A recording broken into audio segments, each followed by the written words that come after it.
जय हिंद दोस्तों and welcome to world of Vigyan. Black hole जिसकी इमेंस ग्रेविटी के सामने लाइट भी कुछ नहीं कर सकती, जिसकी एस्केप वेलोसिटी 3 लाख किलोमीटर पर सेकंड है, मतलब फोटोन पार्टिकल्स भी उससे एस्केप नहीं कर सकते। ऐसा कौन सा ऑब्जेक्ट है जो कि ब्लैक होल से एस्केप कर दे? साइंटिस्टों का कहना है ऐसा कोई भी ऑब्जेक्ट नहीं है जो कि ब्लैक होल से बाहर आ जाए। बट ये क्या 2011 में हमें ऐसी एक कौन सी चीज मिली थी जो कि ब्लैक होल के बाहर आ गई थी, जिसने साइंटिस्टों की रातों की नींद उड़ा दी थी? तो आज के इस वीडियो में हम उसी चीज के बारे में जानेंगे। तो बिना किसी टाइम वेस्ट के चलिए वीडियो को स्टार्ट करते हैं।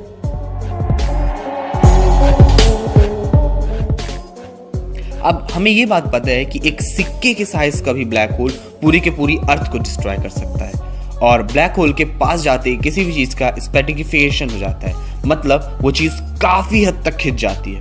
अब अगर कोई भी चीज ब्लैक होल के पास से गुजरती है तो वो एक रेजर थिन बैंड जैसी हो जाती है, और उसकी एक्सक्रीशन डिस्क जिसमें एक्सट्रीम हीट, फ्रिक्शन, मैग्नेट और इलेक्ट्रिक स्पिन होती है, जिसके कारण ब्लैक होल के आसपास एक ग्लोइंग रीजन बनता है, वो किसी भी चीज को लाइट की स्पीड तक ले जाके ब्लैक होल के अंदर फेंक देगी।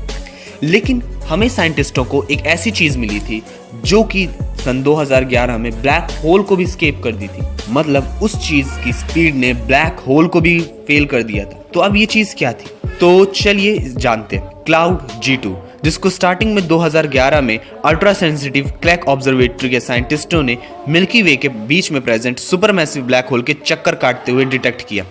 अब ऑब्जर्वेशन के थ्रू ये पता लगाया गया कि एक क्लाउड है जो कि डस्ट और गैस का बना है, जो कि 25 मिलियन किलोमीटर यानी लाइट की स्पीड से 3% से हमारे मिल्की वे के बीच में प्रेजेंट सुपरमैसिव ब्लैक होल के चक्कर काट रहा है। और साइंटिस्टों का ये मानना था कि जैसे कि हर चीज ब्लैक होल के अंदर चली जाती है, ये भी चला जाएगा। बट इसने तो साइंटिस्टों की एक्सपेक्टेशन ही बदल दी। मतलब अगर हम ये चीज जानते कि किसी भी इस ऑब्जेक्ट को अगर ब्लैक होल के होराइजन से थोड़ी दूर और लाइट की स्पीड के आसपास ट्रेवल कराया जाए तो मे भी वो स्केप कर सकते। वही हुआ इस ऑब्जेक्ट के साथ। मतलब ये इतनी स्पीड से गया और ब्लैक होल के पास से बहुत थोड़े टाइम के लिए ब्लैक होल को स्केप कर दिया, मतलब ब्लैक होल से बचकर निकल गया।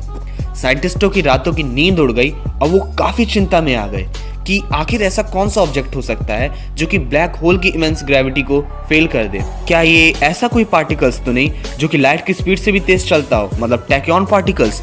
फिर इस पे काफी डीप रिसर्च होने लगी क्योंकि ये काफी बड़ा टॉपिक बन गया था, और यूनिवर्सिटी ऑफ कैलिफोर्निया की फिजिक्स एंड एस्ट्रोनॉमिकल प्रोफेसर ने ये बताया कि आखिर ये क्लाउड G2 डस्ट क्लाउड था, जो कि ओरिजिनली दो मर्जिंग स्टार्स का एक ग्रुप था।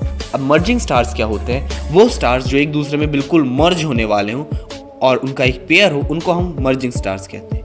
ये दोनों स्टार्स सन के मास के दुगने थे, प्लस इनकी ब्राइटनेस सन की ब्राइटनेस से 30 गुना ज्यादा थी। और क्योंकि ये ब्लैक होल के पास आए और ये मर्जिंग प्रोसेस में थे, जिसके कारण इनकी एक्सिस में डिस्टर्बेंस हो गया, प्लस इनके कोलिजन्स के कारण एक शेप डिस्टॉर्शन आया, जिसको हम हिल मैकेनिज्म कहते हैं। क्योंकि अगर कोई भी चीज ब्लैक होल के पास जाती है तो उसका स्पेटिफिकेशन होने के कारण वो काफी हद तक खिंच जाती है, और इसी को हम हिल मैकेनिज्म कहते हैं। अब फर्स्ट जो स्टार था, क्योंकि ये दो स्टार का पेयर था, इसलिए जो पहला स्टार था वो तो पूरी तरीके से ब्लैक होल में खत्म हो गया, मतलब वो पूरी तरीके से ब्लैक होल में चला गया। लेकिन जो दूसरा स्टार था, क्योंकि जब ब्लैक होल किसी चीज को खींचा तो आप खुद इमेजिन करिए कि अगर आप कोई चीज घूम रही है, क्योंकि वो दोनों स्टार स्पिन में थे, और उसमें से आप एक चीज को अपनी तरफ खींच लेंगे तो जो दूसरी चीज होगी वो आपसे दूर बहुत तेज से भागेगी।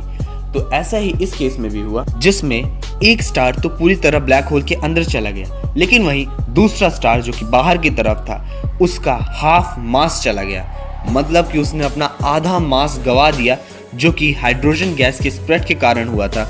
क्योंकि जिस तरह ब्लैक होल खींचता है अपनी ओर, उससे काफी ज्यादा हाइड्रोजन लॉस कर वो बाहर की ओर चला आया।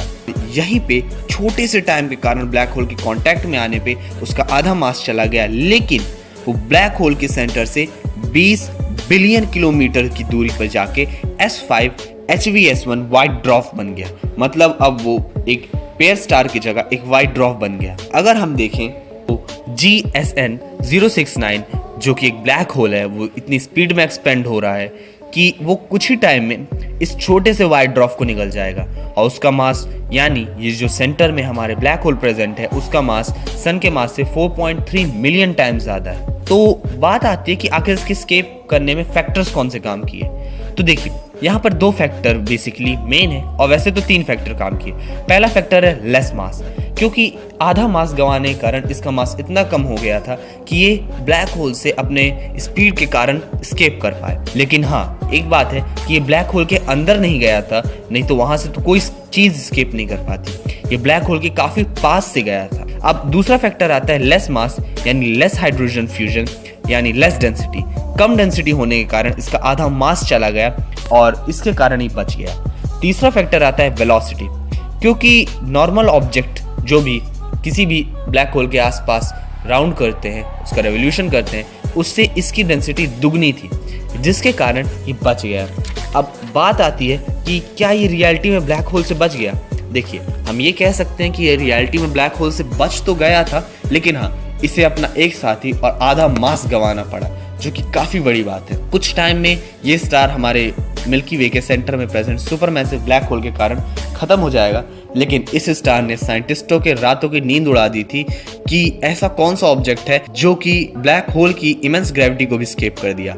लेकिन जब साइंटिस्टों को पता लगा तो उन्हें ये पता चला कि ये काफ़ी सिंपल सिस्टम है। अब बात आती है कि मे बी लोगों का कहना है कि ब्लैक होल एक वार्म होल भी हो सकता है। तो क्या ये बात सही है? और अगर आपको ये लगता है कि हाँ, तो कमेंट ज़रूर करिएगा कि आपको क्या लगता है कि ब्लैक होल क्या एक वार्म होल हो सकता है। और अगर आपके दिमाग में कोई भी टॉपिक हो तो उसको कमेंट कर दीजिएगा। वीडियो कैसा लगा ये ज़रूर बताइएगा। चैनल को सब्सक्राइब करके बेल आइकन को दबाना मत भूलिएगा। मैं हूँ Aryan Shukla and you are watching world of विज्ञान।